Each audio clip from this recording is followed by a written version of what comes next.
Salut à tous, ici j'accélère pour la chaîne ludique Underground et en peignoir pour une vidéo plus légère cette fois-ci. Il fait très chaud, en plein milieu de juin là, 2022, il fait super chaud. Et puis j'ai le dos un peu en vrac en ce moment, donc j'avais envie de faire quelque chose de cool. J'ai appuyé sur enregistrer, je rappuierai sur enregistrer à la fin de la vidéo, bien sûr. Et puis maintenant c'est du blabla, nous sommes en roue libre totale les amis. Place au hors-série numéro 3. Le numéro 1, nous avions traité la question de 10 séries TV qui m'avaient particulièrement emballé. La deuxième fois, c'était 10 romans qui m'avaient marqué, on peut dire ça. Et voilà, nous sommes sur 10 chaînes YouTube qui ne parlent pas de jeux de société. Ouais, on va pas du tout parler de jeux de société cette fois. Ouais, c'est hors-série, hein, c'est le but. Voilà, c'est pas un top 10. Ce n'est pas un top 10, attention. Là, je vous présente les 10 chaînes comme ça, vraiment dans un ordre totalement aléatoire. Par contre, les chaînes, elles sont pas aléatoires, hein. C'est vraiment 10 chaînes que j'ai sélectionnées par mes soins, avec mes petits doigts. Ils sont pas boudinés, non, mes petits doigts de fée. Et allons-y. Enfin, avant d'y aller, quand même une petite mention pour les amis. Les gars qui sont au top, les gars et demoiselles qui sont au top aussi, il n'y a pas que des gars. Les soutiens, abonnés sur Twitch, membres sur YouTube. Le membre sur YouTube, un seul pour l'instant. Merci à vous. Vraiment, merci à vous. Ça fait plaisir de sentir que ce que je produis plaît et intéresse et que vous en voulez plus, hein. J'imagine que c'est un peu la démarche. Et voilà. Hop, on fait disparaître cela. On attaque. C'est parti. Première chaîne. Alors, j'ai parlé d'aléatoire sur l'ordre des 10 chaînes que j'allais vous présenter, sauf la première, parce que c'est d'actualité. Au moment où je vous parle, alors nous sommes le 18 juin, c'est l'appel, hein, alors c'est l'appel. Le 18 juin 2022, la nuit d'hier à ce matin, non, je dis une connerie en plus que 18 juin, donc c'était l'avant-veille, parce que c'est vrai qu'avec le décalage, le horaire américain, etc., c'était l'avant-veille. Les Warriors ont été couronnés champions de la NBA pour la quatrième fois avec cette équipe-là, c'est la septième fois pour toute l'histoire de la NBA.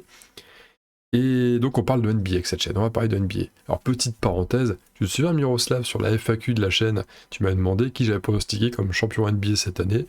Je t'avais dit Warriors, c'était il y a super longtemps. Et bah ça s'est concrétisé, j'ai eu un petit peu de réussite quand même là-dessus. Mais ouais, comme quoi j'ai eu le nez fin. Bon, ce qu'on ne précisera pas, c'est que j'avais pronostiqué les Cowboys en NFL, et bon, pas du tout passé ça par contre. Mais 1 sur 2, c'est quand même fort. Bref, First Team, 141 000 abonnés. Si vous êtes passionné de basket, à mon avis, vous connaissez déjà la chaîne. Si vous n'êtes pas ou vous êtes un peu curieux, allez-y quand même. Donc ça parle NBA, hein. Clairement ça parle NBA, ça parle NBA en long, en large et en travers par des passionnés. Alors passionnés, mais c'est leur métier quand même. Attention, hein, ils font partie du groupe Webedia. Enfin, j'imagine qu'ils gagnent leur vie avec ça. Bon, pas que ça reste qu'une chaîne YouTube à 140 000 abonnés. Je sais pas s'ils peuvent vraiment en vivre, mais je sais qu'à côté de ça, ils font des piges ailleurs. Ils ont des contrats chez Winamax. On les voit apparaître sur des émissions Winamax, site de paris en ligne, etc. Ils font pas que ça, ils font d'autres trucs à côté. Donc enfin bref, c'est quand même des professionnels du basket. Moi j'adore, enfin vraiment je suis fan de cette chaîne. Les deux, on va dire les deux personnages vraiment symboliques de la chaîne, c'est ceux qu'on devine un peu là sur le plateau. C'est Erwan à gauche, enfin, Erwan, celui qui a un peu moins de cheveux, et Erwan à Beautrette et Thomas Dufont à droite, donc plus coloré avec plus de cheveux. Et bah, ils sont excellents, vraiment les deux je les adore. En particulier Erwan, il a un sens de la répartie. Il me fait marrer, moi, chaque fois que j'écoute ses vidéos, quand je le sens investi dans ce qu'il raconte, dans ce qu'il explique. Quand je dis raconter, faut pas l'interpréter de mauvaise manière. Il est à fond dans son truc. Il a toujours les analogies pour présenter des choses qui font vraiment marrer. Quand il a des expressions de fou. Et bref, voilà, quand on est passionné de basket et qu'on écoute des émissions d'une telle qualité par des passionnés de basket, c'est fort. Ah, bien sûr, ils sont pas qu'à deux, hein, il y a toute une équipe derrière. Je parlais de Webedia tout à l'heure, donc vous imaginez qu'il y a des gars à la régie qui gèrent bien le truc. Ils ont des invités. C'est pas, ils ont souvent des invités de marque, hein. C'est pas rare d'entendre Nicolas Batum au moins en micro quand il vient pas sur place pendant l'été. Souvent l'été, ils en profitent, hein, ils invitent des joueurs de NBA, des joueurs français de NBA, parce qu'il y a quand même pas mal de joueurs français en NBA. Et non, c'est passionnant. c'est passionnant. Vraiment, c'est fort. Donc je les suis beaucoup, surtout ces derniers temps, vu qu'il y avait, c'était les playoffs NBA pendant 2 mois. Forcément, j'ai suivi ça avec grande attention. Mention quand même, pour l'autre grosse chaîne, on va dire, du basket, alors pas du basket français, mais de la NBA, mais chaîne francophone, c'est Trash Talk Production, qui aussi, c'est un peu Smith en face, mais c'est du bon aussi, c'est vraiment du bon. Entre Alex et Bastien. Donc pareil, hein, il y a 2 figures de pro aussi sur cette chaîne-là qu'on voit ici. Ils font aussi leur débrief sur les champions NBA. Voilà, c'est toujours à peu près le même genre de contenu, hein, d'une chaîne à l'autre, c'est un peu... Mais ils savent se renouveler quand même malgré tout. Il y a des bons filons, ils trouvent des bons filons pour trouver des choses à dire, même quand c'est calme en NBA. Et ils vont nous le prouver encore une fois, parce qu'on va arriver en saison... en off-season, qu'en saison régulière, étant donné que ça vient de se terminer il y a 2 jours, bah là ça reprend pas avant fin octobre, donc on va forcément dire des choses, donc faire des previews de début de saison, faire des pronostics sur tiens quelle équipe, comment chaque équipe s'est préparée pour la nouvelle saison, ce qu'elle a récupéré comme nouveaux joueurs, le marché des transferts, etc. Vraiment c'est balèze. Voilà, ça c'est la petite partie NBA. Nous ne parlerons plus de NBA, j'ai pas d'autres chaînes, donc là je la classe, pour moi c'est... Je présente First Team, c'est une chaîne. Je mets une mention sur Trash Talk Production. À choisir, je préfère quand même un peu First Team, mais je regarde les deux. J'avoue que je suis vraiment les deux. On change complètement de thème. Nous allons passer sur Nota Bene. Alors Nota Bene, je pense, j'ai pas fait. Oui, ça doit être celle-ci. Je crois que de toutes les chaînes que je vais vous présenter sur cette vidéo, c'est la chaîne la plus grosse. En termes de nombre d'abonnés, bien entendu. Je parle pas du nombre de vidéos, je suis pas allé vérifier le nombre de vidéos, etc., que chacun avait pondu. Mais lui, donc Nota Bene, pardon, chaîne d'histoire. Et donc là, on est dans le plus pur exemple de chaîne qui vulgarise une discipline, qui est pas forcément facile d'accès. Enfin, encore, je dis pas facile d'accès. On a tous fait d'histoire à l'école, hein, normalement. Mais généralement à l'école, on survole la plupart du temps. À part si derrière, on part dans un cursus vraiment spécialisé là-dedans. Mais sinon, on survole et puis après, on oublie. Là, c'est fait de fort belle manière. Il est passionnant. Donc, notre copain Nota Bene, quand il présente ses sujets d'histoire, c'est bon, quoi. C'est toujours bon, c'est bien fait. C'est toujours documenté. Il met toujours ses sources. Quand il a les sources, il les met en commentaire de vidéo. C'est illustré. Il trouve toujours des bonnes illustrations. Alors, mon petit regret, mais alors c'est pas du tout vis-à-vis de la chaîne, c'est que j'ai pris beaucoup moins de temps ces derniers temps pour regarder. Et j'avais en petite notification, j'ai regardé le Goulag il y a pas longtemps, qui est sorti il y a 1 mois. C'est ça. Donc ça m'a fait rappeler que effectivement je suivais de manière assez assidue sa chaîne à une époque. C'est beaucoup moins le cas maintenant, mais c'est toujours, quand je vois des sujets d'histoire, il en existe toujours des tonnes. Et quand on regarde ce qui sort, il y a des choses des fois un peu what the fuck, hein, des sujets, l'histoire du décolleté par exemple. Rien à voir. Hein. Simon Bolivar le Libérateur, les évadés de Colditz. Il y a des trucs qu'on soupçonne même pas d'avoir existé. Et c'est là où il est fort, c'est il nous sort des trucs. Tiens, le premier Marshal Noir. C'est excellent ça, j'avais pas fait attention à celle-là. Mais le premier Marshal Noir, c'est justement... Hop, j'y ai joué avant-hier. C'est Carte Aventura. Le personnage qui est dans Carte Aventura, alors j'avais dit qu'on n'avait pas parlé de jeu de société. Bon, raté. On en parle un petit peu vite fait. Carte Aventura, c'est lui. C'est ce personnage-là, Brass Reeves, qui fait partie de cette histoire. Donc ouais, vraiment, en termes d'histoire, c'est le must, quoi. Il donne envie. Hein. Il donne envie de s'intéresser à tout ça. Et on apprend des choses pour la culture générale, c'est vachement intéressant. Là aussi, j'avais envie de mettre une mention spéciale pour une autre chaîne d'histoire qui a beaucoup moins d'ampleur en termes de visibilité, d'abonnés, etc. C'est tenu par un prof d'histoire. Ça s'invente pas forcément. Et la chaîne s'appelle Parlons Histoire. Donc lui, il est pas loin des 100 000 abonnés, il y est pas encore, mais je doute pas qu'il y arrivera à un moment donné. Il publie encore des vidéos d'ailleurs, hein, tu vois, il y a 2 mois. Alors c'est un peu moins fréquent. Je pense aussi qu'au bout d'un moment, bon, tu montes, mais enfin, voilà, tu fais des vidéos, et à un moment donné, t'as un peu envie de lever le pied, j'imagine bien. Mais il y a des trucs, ouais, c'est visuellement, c'est quand même moins YouTube friendly dans les vignettes. D'ailleurs, ça se sent, ouais, les vignettes sont plus brutes au début, et après, ils commencent à essayer voilà, de plus suivre l'establishment au niveau vignette. C'est rigolo, on passe tous par là, et enfin, moi, j'ai pas encore réussi, bon. Voilà. Donc ça, mention... en fait, d'ailleurs, c'est marrant parce qu'historiquement, j'ai d'abord regardé ses vidéos à lui, et après, j'ai découvert Nota Bene qu'après lui. C'est marrant. On passe à un troisième. Alors Enzo TV, j'étais obligé de parler de toi. Enzo TV, les amis, c'est quelqu'un qui suit ma chaîne. En réalité, il suit ma chaîne et il passe souvent faire coucou sur Twitch. Pas que coucou, d'ailleurs, il s'investit aussi dans la chaîne sur Twitch. Donc c'est un bon pote d'internet en fait, Enzo. Et je ne savais pas, enfin je l'ai découvert bien sûr avec le temps. Mais Enzo, donc il a sa chaîne YouTube. Et attends, c'est pas la petite chaîne en plus, hein, c'est la chaîne de bonhomme là, 256 000 abonnés au moment où je parle. C'est un coach sportif, fitness et nutrition. Et il me corrigera dans les commentaires si je me plante, mais bon, c'est ça. Et voilà, il a sa chaîne depuis un moment. Alors c'est muscu, mais c'est loin des clichés. Enfin, honnêtement, des chaînes de muscu, j'en ai jamais vraiment regardé avant. J'ai eu ma petite période où j'en faisais un petit peu, mais c'était plus pour renforcer mon dos. Je devrais d'ailleurs m'y remettre, hein, c'est un peu ce que je disais en début de vidéo, mon dos un peu en vrac.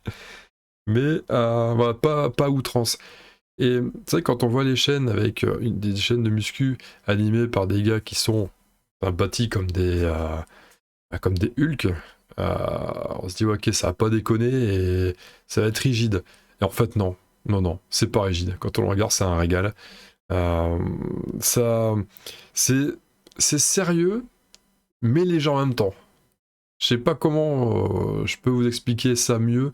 Par exemple, quand il a des invités, ça va plaisanter, mais quand faut bosser quoi. Hein. C'est vraiment, les conseils c'est pas de la merde. Hein. C'est des vrais conseils avec un vrai fondement derrière, une vraie réflexion derrière, pas des arguments derrière pour que les conseils soient. Je suis en train de me perdre dans ma phrase. Là. Je sais pas ce que je suis en train de raconter. Mais bon, j'avais dit que j'appuyais sur enregistrer tout à l'heure. Je fais pas de coupure, donc tant pis. Enfin bref, c'est des vrais conseils, c'est des trucs vérifiés, voilà, c'est pas de la merde. Et ce que je voulais dire, c'est que quand il a des invités, par exemple, il va s'amuser avec eux, voilà, ça va blaguer de temps en temps. Et ça, c'est cette ambiance-là en fait qui est bonne dans ces vidéos, c'est que ça rend le truc léger, c'est décontracté, c'est sérieux, mais décontracté en même temps, mais ça bosse vraiment. Voilà pour ce qui concerne Enzo. Bonhomme quand même, Enzo, 46 ans, hein, si j'ai bonne mémoire, vous voyez. Enzo a 46 ans, c'est le mec... vous l'emmerdez pas. Hein. Attends, vous l'emmerdez pas. De toute façon, vous avez pas envie d'emmerder, il est trop cool. Allez, la suivante. Astronogeek. Donc Astronogeek, 806 000 abonnés. Donc lui, il est à l'astronomie ce que Nota Bene est à l'histoire. Donc simplement vulgarisation sur tout ce qui est choses astrales, etc. Astronomie, hein. De toute façon, astronomie, ça veut tout dire. Donc il n'y a pas besoin d'en dire beaucoup plus. Ça m'a toujours fasciné. Alors, à mon avis, je suis loin d'être seul. On est beaucoup dans ce cas-là. L'immensité de l'espace, l'infiniment grand, et à l'inverse, l'infiniment petit, même si on ne se rend pas compte quand on pense espace. Et tout ce qui peut exister. Savoir qu'une planète... sur une planète, il va pleuvoir de l'or, des choses comme ça, des trucs vraiment, c'est l'espace, tout ce qui est lié à ça, c'est... t'as rien de mieux pour te faire mal au crâne en termes d'imaginaire. C'est blindé de choses que tu peux pas soupçonner d'exister, et donc ça remet en question tout ce que t'as en tête, sans arrêt, et c'est passionnant. Et donc lui, Astronogeek, il est passionné d'histoire. Alors... pareil, j'ai mis une autre chaîne avec, qui est... donc, la chaîne est animée par un certain Arnaud Thierry, et ce qui est marrant, c'est que voilà, j'ai mis son autre chaîne, la chaîne Arnaud Thierry, cette fois-ci, pas Astronogeek, un petit peu moindre, 101 000 abonnés, mais qui concerne son vrai métier, parce qu'en fait, ce gars-là qui anime, là, bon, c'est un allumé, hein. Enfin, c'est un gentil allumé, si vous voyez ce que je veux dire, puis il est imprégné, quoi, il est dans son truc, Et donc c'est un photographe. Et je me suis intéressé à la photo à un moment donné aussi de ma vie. Donc je suis tombé sur sa chaîne de photographe. Je me suis dit, tiens, c'est marrant ça, mais on dirait le mec d'Astronogeek. Et là je dis, mais non, mais c'est le mec d'Astronogeek. Ok, il fait les deux. D'accord. Donc là, il fallait que je vous montre aussi qu'il avait sa chaîne photo, mais c'est pas sur celle-ci que je vais m'arrêter, c'est plutôt sur celle-là. Donc ouais, passionnant, des sujets qui sont toujours... il arrive pareil, à être varié dans ses sujets. Il était pas mal prolifique aussi, hein. Il y a son nombre de vidéos là, il y a de quoi dire. Remarquez, dans l'espace, il y a de quoi dire. Vous voyez, il y a un point avec Star Wars par exemple. Star Wars c'est réaliste, voilà. Ouais, il s'éclate. Je sais pas si c'est lui là, c'est pas lui sur la vidéo. J'ai pas regardé celle-là. Lui c'est pareil, à un moment donné j'ai pas mal enchaîné ses vidéos, et là je la regarde moins ces derniers temps, parce que bon, bah, c'est tout, hein, c'est comme ça. Faut dire aussi que j'essaie de faire des vidéos aussi de mon côté, des lives sur Twitch, donc bien sûr j'ai pas non plus le temps de regarder à tout ce qui se fait, mais bon je vous laisse un peu voir, vous voyez à côté, hein, ce qu'il y a, c'est pas mal, il y a vraiment des choses, c'est très très varié. Je passe à la suivante, le Captain Popcorn. 488 000 abonnés. Là, on est encore sur des chaînes qui sont grosses. Il y aura un petit peu plus underground derrière. Captain Popcorn, c'est le côté un petit peu série TV. Alors, j'avoue que je regarde plus du tout maintenant. Je l'ai mise parce que il y a eu une période de mon existence où je le suivais beaucoup. Notamment le moment, c'est un peu le moment où Game of Thrones était vraiment au top de ce qui se regardait par la plupart des personnes passionnées, les geeks de séries TV, quoi. Et donc, la période... En fait, d'ailleurs, c'est étonnamment, je l'ai plus suivi quand il était encore dans la chaîne Le Grand Est. Il faisait partie d'un groupe de 3-4 personnes, je crois, ou j'étais peut-être 2, je sais plus.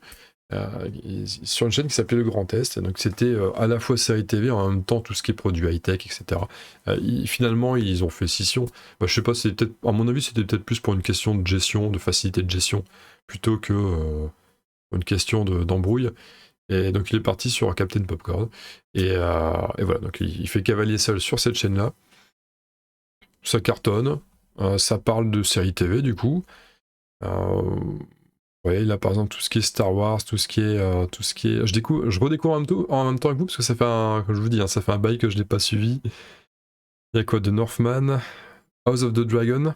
Ouais, donc c'est la préquelle, une des préquelles parce qu'il est censé en avoir plusieurs de Game of Thrones qui va sortir. Donc il analyse tout. Hein. C'est un gars qui analyse tout. Il fait des analyses d'épisodes. Des analyses de trailers d'épisodes. Il y a le souci du détail, il essaie de relever tous les petits trucs, toutes les petites infos qu'il peut voir dans les choses pour faire ses théories sur la suite. C'est vraiment amusant à regarder. Donc ouais, je le suivais beaucoup quand c'était l'époque Game of Thrones. Westworld aussi, quand c'était pas... Je vois d'ailleurs, trailer saison 4. D'accord, ils avaient prévu une saison 4. Et je me suis arrêté, j'ai toujours pas regardé la saison 3 d'heure de Westworld, je suis en retard. Hein. Donc Game of Thrones et Walking Dead, ouais, c'était surtout pour ça, je regardais aussi ces choses-là, mais je crois qu'il a arrêté tout ce qui est sur Walking Dead, je pense qu'il suit moins, il est moins fan maintenant. Et bon, ouais, si vous êtes fan de séries, ça peut être intéressant. Les vidéos sont pas très longues à chaque fois, il est efficace. C'est vraiment du format YouTube classique, il écrit bien, il écrit ses critiques, ses textes, ses machins, et puis ses cuts quand il faut cut, enfin, c'est du limpide. C'est du limpide efficace. Après le Captain Popcorn, on a... Ah oui, alors, pour finir avec le Captain Popcorn quand même, je reviens, bon, vous avez vu que c'était Touchdown Actu qui allait suivre. Petite réflexion comme ça qui me vient au passage, c'est que c'est marrant parce qu'on voit des séries. Pourquoi aller regarder des vidéos qui parlent d'analyse et de machin de trucs alors qu'on a vu l'épisode, on a compris, enfin voilà, c'est bon quoi, on n'a pas besoin de faire plus. Au même titre d'ailleurs que les critiques, que les analyses de match NBA pour par exemple First Team ou Trash Talk Production. C'est marrant, quand on aime quelque chose, on aime bien continuer là-dedans, même quand c'est fini. Hein, ce que je veux dire. Donc là, on a attendu une semaine que le dernier épisode sorte, on regarde son épisode, on s'est hypé pour l'épisode, on s'est mis dedans, on regarde l'épisode, on savoure le truc, c'est fini, merde, c'est déjà fini. Bon, allez, le seul moyen pour prolonger davantage l'épisode, c'est d'aller voir des vidéos qui parlent de cet épisode. Ça, on a encore l'impression de reprendre une dose et d'être dedans. Ouais, c'est le truc, hein. On repart sur Touchdown Actu, donc là, retour dans le sport. Alors, c'est un petit peu l'équivalent. Alors, bon, je sais pas si on peut dire ça, mais c'est le même délire, chaîne qui parle de sport. Là, on est dans le football américain, mais c'est une chaîne francophone de football qui parle de football américain, donc à un retentissement bien moindre que la First Team ou que Trash Talk Production, par exemple. Ça se voit, ils sont pas encore à 10 000 abonnés, 9 310, quelque chose comme ça. J'aime bien, je trouve ça propre. Moi, donc pareil, hein, analyse de match, voilà, ça a parlé de la draft. Ça a parlé de la draft parce qu'il y a eu la draft il y a un mois, plus d'un mois d'ailleurs. C'est intéressant, c'est bien à suivre quand on aime bien le football américain. En plus, c'est pas évident. Enfin, les médias de football américain en France, à part beIN qui permet de suivre les matchs, c'est à peu près tout. Enfin, sauf si on prend le NFL Pass, machin truc. Mais c'est pareil, après, c'est de l'américain. Là, c'est voilà, le fait que ça soit du francophone qui explique ça, et ben, ça me permet de se sentir plus proche d'un sport qui est quand même si loin, qui est si près, si loin en même temps. Parce que pas populaire en France, quoi, pas très populaire. C'est vraiment là, on est dans de la niche. Et ouais, beau job, quoi. Enfin, c'est vraiment, ils sont dans leurs analyses, je les trouve assez pertinents et c'est agréable à suivre. Donc là, pareil, hein, la saison de football américain est moins longue que la saison de NBA. Donc, bon, bah, quand c'est la saison de football américain, j'aime bien les suivre. Et c'est tout. Pas plus à dire. Ils sont une équipe, ils sont plusieurs, c'est pareil, ils sont une petite équipe à gérer ça. Ils sont plusieurs. Alors restons un peu dans la culture américaine, on a Dan the Américain. Lui, j'étais tombé sur sa chaîne on n'arrive jamais vraiment complètement par hasard sur une chaîne, c'est faux, j'allais vous mentir. Par contre, c'est marrant, c'est que sa chaîne s'est pas mal développée, parce que ça fait longtemps que je l'ai pas regardé. Et en même temps, ça faisait longtemps qu'il avait pas mis de vidéo. On voit sur ses vidéos. D'ailleurs, il a mis une vidéo il y a 1 an. Alors, je l'ai pas regardé. Et il a fait sa chaîne il y a plus de 6 ans. Il avait commencé il y a 8 ans. 8 ans, c'est ça. Et donc le concept est rigolo. Alors, à l'époque où je l'avais vu, il y avait quoi, 6000 abonnés, je crois, un truc comme ça. Ouais, il a multiplié par 6. Sans rien faire. Parce qu'en fait, il a plus rien fait. Et vous êtes toujours là, ouais, petite vidéo. Donc lui, le concept, c'est un Américain qui est venu vivre en France. Je ne sais plus pour quelle raison d'ailleurs. Je sais pas si c'est par mariage ou par... j'en sais rien. Honnêtement, je ne sais plus. Et donc, c'était simplement de la vulgarisation de culture US, ou les différences entre ce qui se passe entre des cas de figure en France ou aux US.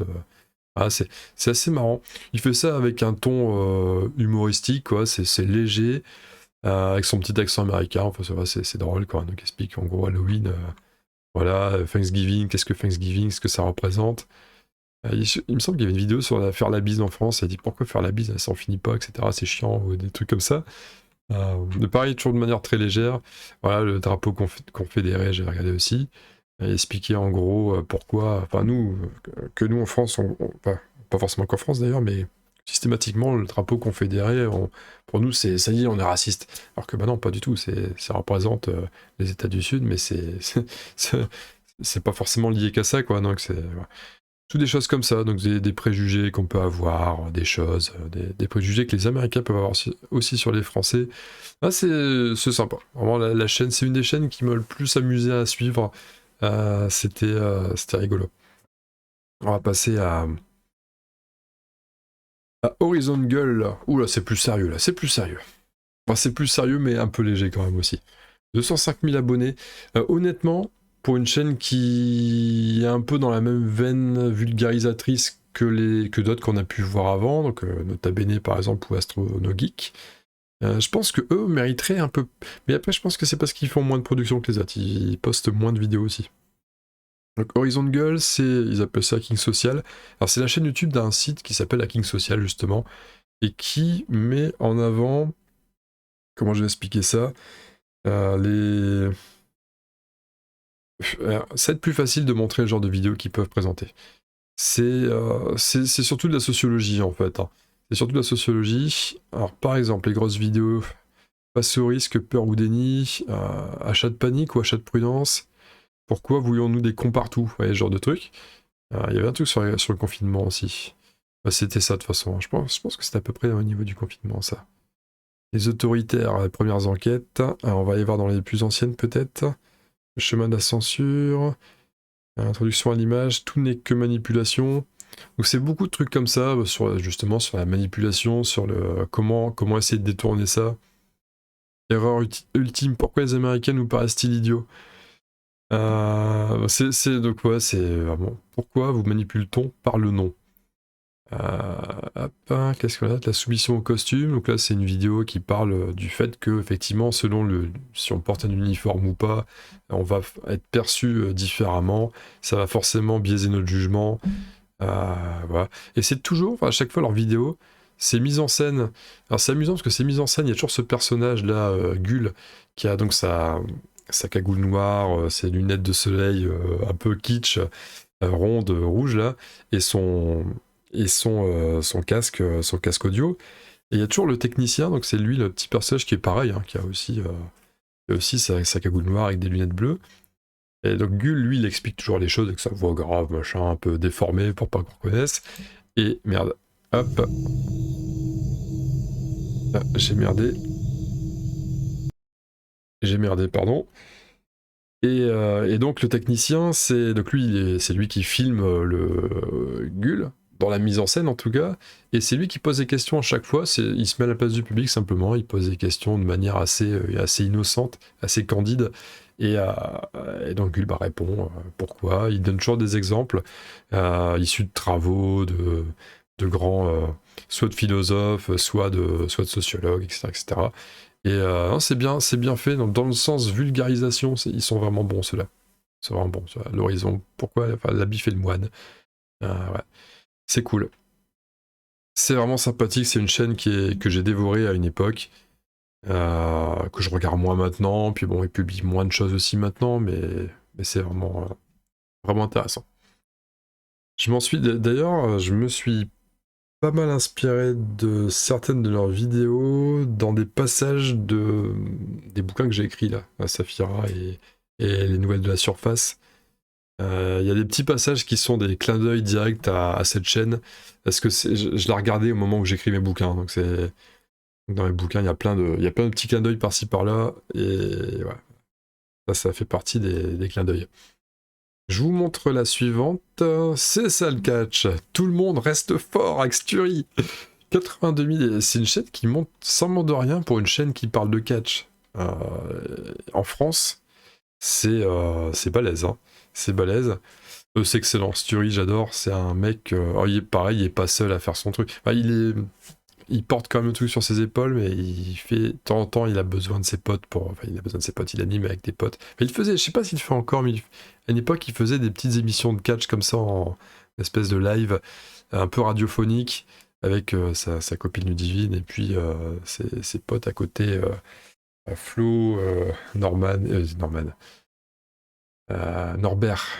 Norbert Feuillant, c'est ça, c'était Norbert Feuillant, et comment s'appelle l'autre? Mince, Rabbi Mentor, voilà, c'est ça. Enfin, ouais, voilà, c'est des passionnés de catch. Alors, le catch américain, ça m'a toujours éclaté, je trouve ça drôle, quoi, c'est trop marrant. Je suis sensible au spectacle, au sens du spectacle, etc. Et puis, même le catch en lui-même, même si, spoiler alert, hein, vous savez que c'est truqué, je pense que j'apprends rien à personne. C'est chorégraphié ou chorégraphié ou improvisé. Ça dépend les cas. Mais c'est fou en fait. Hein. Le catch c'est fou parce que les gars qui combattent, quand ce sont des bons catcheurs, c'est à la fois dangereux et en même temps c'est super beau, super bien réalisé. C'est beau, c'est impressionnant. C'est impressionnant.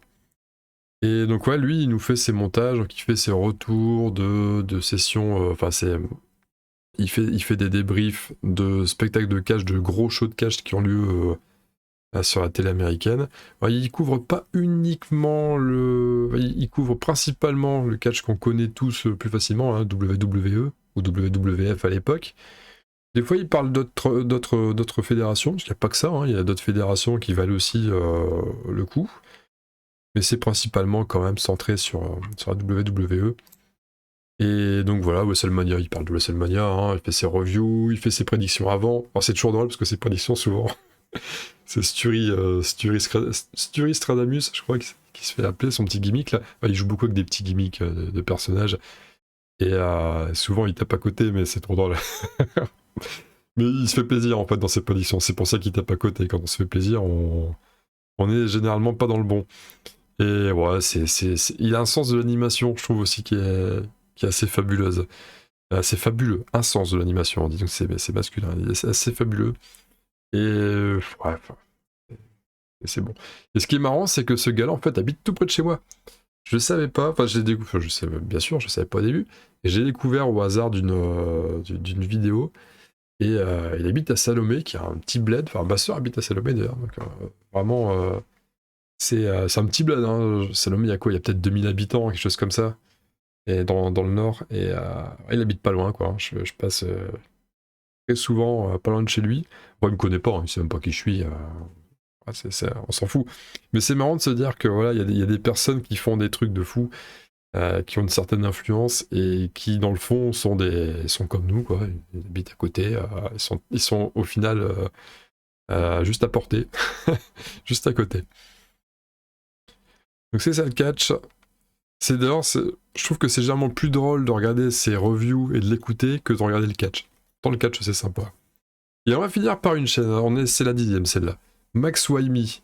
Alors Max Waimi, je voulais finir par celle-là, donc j'avais mis random l'ordre des chaînes, sauf la première et sauf la dernière. Je voulais finir celle-là sur celle-là, parce que celle-là, c'est celle qui me fait le plus marrer de toutes les chaînes. Donc Max Waimi, c'est un musicien, compositeur, comment on peut dire ça, enfin musicien studio aussi parfois. Il compose, il essaie de vivre il essaye de vivre de la musique. Bah, il en vit, il galère, mais il en vit. Il le dit régulièrement.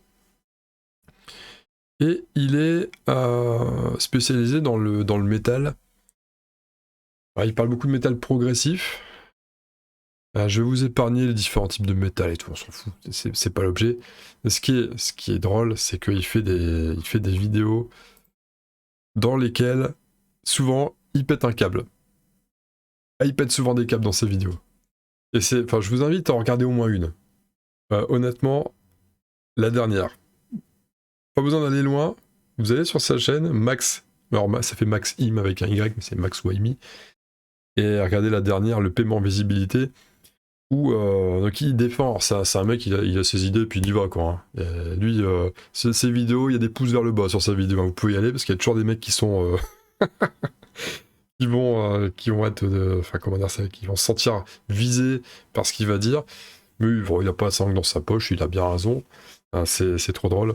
Puis, enfin, c'est trop drôle, mais c'est surtout pertinent. C'est ça le truc. Et donc, je vais prendre un exemple de vidéo, donc le paiement en visibilité. Là-dessus, il met en avant l'idée que quand on a un musicien, c'est hors de question de travailler en échange de visibilité. Il dit non, mais les mecs, en gros, les mecs, réagissez, quoi. Vous êtes des musiciens, vous n'avez pas le droit d'aller jouer gratos dans un vieux café pourri en échange de rien, quoi, en échange de visibilité. Le mec vous fait venir, il vous fait jouer, ça va lui engendrer des consommations derrière, à part de ceux qui sont venus vous voir jouer, puis vous gagnez rien en retour. Juste de la visibilité, c'est quoi? C'est quelques likes à la con sur Facebook ou autre. Je dis mais non, mais on bouffe pas que la visibilité. Grosso modo, c'est ça, le fond de cette vidéo-là, c'est ça. Donc bien sûr, il va donner des exemples, il va donner ses arguments, et puis lui aussi, il a son sens de la répartie. Rien que d'y penser, ça me fait marrer, quoi. Et son style un peu métal machin qui déforce le truc, voilà, paf, ça fait trop marrer. Ça fait trop marrer. Vraiment, il m'éclate. Ce Max Waimi, il m'éclate. Donc ouais, il y a ça. Après, il va parler de... qu'est-ce qu'on a d'autre? Il fait donc les rotocs généralement, voilà, Ultra Vomit, McFly et Carlito, le faux apolitisme de merde. Ouais, c'est une idée. Je peux pas mieux présenter la chaîne de toute façon, qu'en lisant les titres de ces vidéos, c'est parlant. Donc cette vidéo-là, il a fait une vidéo sur... alors je sais pas si ça vous parle, moi honnêtement je m'étais pas du tout intéressé à ça parce que je m'en fous total, mais je l'ai découvert par le biais de ces vidéos. Il y avait eu une opération de com avec Macron, Et McFly et Carlito, apparemment, il avait invité machin pour faire un truc, une FAQ de Macron, j'en sais rien. Un truc comme ça, mais je m'en fous totalement. Et il y avait un pan de cet arc-là qui s'était fait dans les jardins de l'Élysée. Ils avaient invité le groupe Ultra Vomit, donc c'est un espèce de groupe de métal qui a le vent en poupe à mort ces dernières années. Et donc oui, ils avaient chanté une souris verte, un truc comme ça, version métal, enfin un truc bidon, et voilà, il y avait des plans pour montrer que Macron c'était quelqu'un de cool, ouvert, etc. Enfin bref. Et donc il fait une vidéo de ça, en cassant un peu le truc, en disant mais les mecs, faites pas croire que cette opération-là elle est apolitique, bien sûr que si, il y a un truc derrière. Et voilà, il défonce le truc. Alors bien sûr, il y a un truc sur Philippe Manœuvre, et c'est pas le seul d'ailleurs. Il analyse une chronique de Bird Zoom par Philippe Manœuvre, là. Philippe Manœuvre, il prend cher avec Max Wayme, parce que je comprends. Et je comprends. Ouais, il y a des trucs drôles. Je demande au groupe favori. Moi, ok, le feeling, l'excuse des mauvais guitaristes. Hein. Il dit, ouais, les gars, ceux qui répondent, je fais ça parce que c'est le feeling. Ouais, allez vous faire foutre, ça c'est du pipeau, etc., etc. Voilà. Si vous voulez en voir plus, allez le voir, vous allez vous marrer. Et vous penserez à moi. Il fait trop rire ce Max Wayme. Donc c'était la dernière chaîne que je voulais vous présenter. On finira quand même sur une dernière. Parce qu'en fait, celle-là, j'avais dit 10 chaînes, mais il y en aura 10. Celle-là, c'est juste pour me faire une propre décharge électrique, une piqûre de rappel. C'est une chaîne que je m'y suis abonné, j'ai jamais regardé. Et pourtant, à chaque fois que je fais un peu le tour des chaînes que j'ai dans mes abonnements, là, je me dis, pour faire un peu le ménage, parce on s'abonne, mais on regarde même pas un dixième de ce qu'on a. Je dis, c'est vrai que c'est là, je me suis abonné, mais j'ai encore jamais regardé ce qu'il a fait. Et ça a l'air vachement intéressant. Donc voilà, chaîne agricole, un agriculteur qui explique sa vie d'agriculteur, qui explique pas mal de trucs. Quand je vois sa chaîne, ça a l'air vachement intéressant. Mais j'ai toujours pas regardé. Voilà. Donc ça, je peux pas vous en parler plus que ce que je viens de dire là. Je voulais finir par ça pour me forcer à regarder ma chaîne agricole. 131 000 abonnés hein, quand même, ça vaut de rien. Voilà, c'était la vidéo légère. Bon, je sais pas, donc vous me direz, est-ce qu'il y a des chaînes que vous connaissiez? Est-ce qu'il y a des chaînes que... Est-ce qu'il y a des chaînes que vous avez envie de me faire connaître aussi, tiens? Des trucs cool. Alors je les connais peut-être, hein, là j'en ai mis 10, mais sur mes abonnements, j'en ai 100 tout pile. Ouais, il y a 100 chaînes tout pile que je suis. Je regarde même pas les trois quarts. C'est assez fou. Et dans les trois quarts, il y a pas plein de chaînes de jeux de société, parce que les chaînes de jeux de société, je les suis pas tant que ça au final, mais même j'en suis vraiment que quelques-unes. Hein. Enfin, on n'est pas là pour parler de chaînes de jeux de société, et d'ailleurs, on n'est même plus là pour parler, parce que c'est la fin de la vidéo. Je vous fais des gros bisous, comme d'hab, hein, si vous aimez bien le concept, je vous parle de 10 trucs comme ça, un petit peu random, en manière légère, c'est semi-préparé, mais il y a un peu d'impro quand même dans tout ça. N'hésitez pas si vous voulez que j'en fasse d'autres. Moi, c'est parfait pour moi. Hein. J'ai juste à réfléchir vite fait à faire une liste de 10. Et après, je tourne. C'est l'idéal. C'est vraiment... ça allie le côté pas trop long au côté ça fait une vidéo de plus, c'est cool, il faut faire du contenu pour exister sur YouTube. Donc on y va. Filouterie. Allez, des gros bisous à vous. À très bientôt et à très vite. Salut.